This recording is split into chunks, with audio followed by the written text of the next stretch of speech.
Ayan guys, ito na ang ating pinaalsa na kanina ginawa natin. Nag-double size na siya, kaya pupunasan na natin ng ito ang ating ibap. Pupunasan na natin siya, babrasan natin siya. Ayos lang natin kasi parang dikit-dikit. Ayan. Brasan lang natin siya guys. Ayan.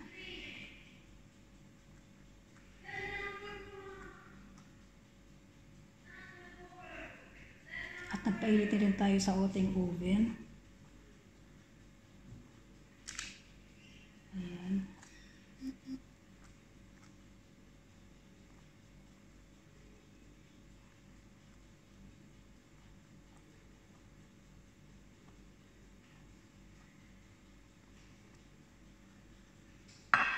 At tayo maglalagay rin ng sesame seeds. Ayan, sesame.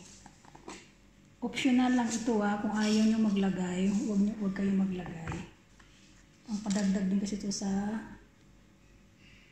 lasa ng ating tinapay. Masarap din kasi ito sa mga tinapay. Pero kung ayaw nyo, okay lang. Walang problema.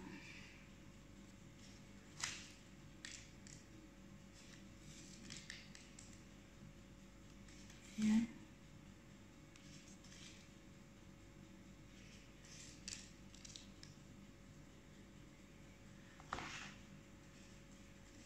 Pagdagan ito sa kakaunti.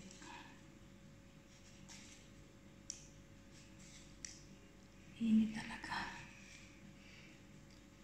Ayan guys, mainit ang ating oven. Atin na siyang ilalagay sa ating oven pan. Ayan, paharap ko sa inyo ang camera.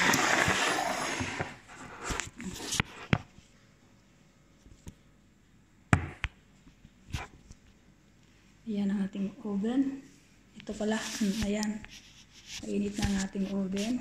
Lalagay na natin siya. Ay, hindi ko ayaw sumandal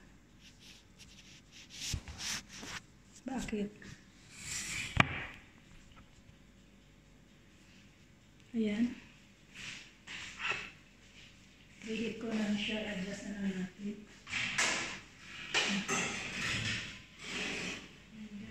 Ilagay sa 180. Ayan, tapos baba lang. Baba lang ang init. Ayan. At ito na ang ating Nutella. Lagyan lang din natin siya ng ibap. Pupunasan din natin. Ayan. Umalasan na rin naman na siya. Isunod natin ito pagsalang pag natapos na yung ating hotdog bread.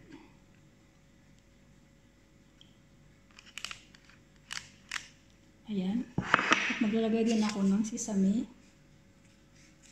Ito lang na sinasabi ko, kung ayaw nyo ng sesame, okay lang.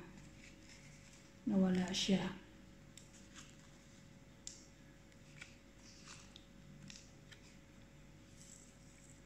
Ayan natin.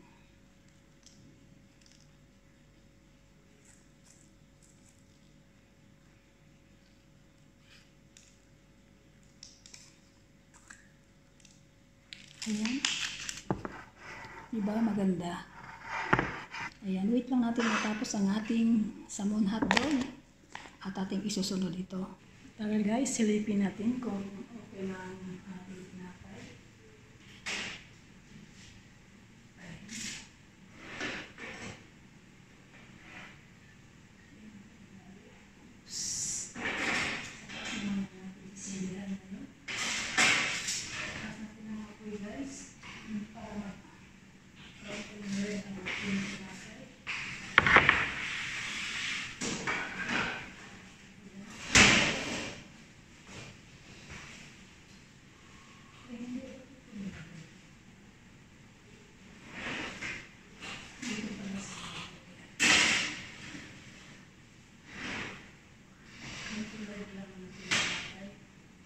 Ada!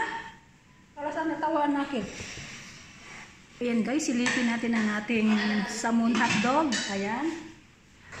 Nag-brown siya, okay na siya.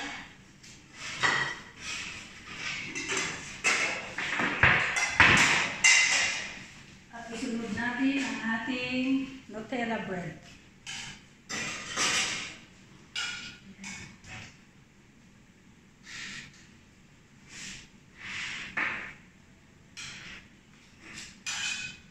Ayan guys, pakita ko sa inyo ang ating, ayan, ang ganda-ganda ang ating salmon hotdog. Tingnan natin ang ilalim, ayan. Ayan ang ating salmon hotdog. Palamigin lang natin siya. Transfer.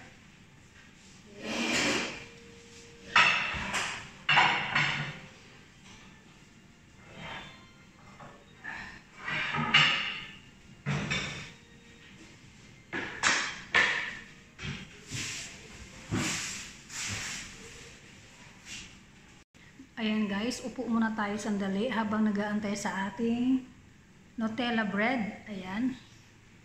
Pahinga muna tayo sandali. Ayan guys, luto na natin Nutella bread. Ayan ang ating Nutella bread. Ayan, tingnan natin sa ilalim. Ayan guys, ayan, maraming salamat sa inyong panood. Sana magustuhan ninyo ang aking recipe. Ayan, thank you.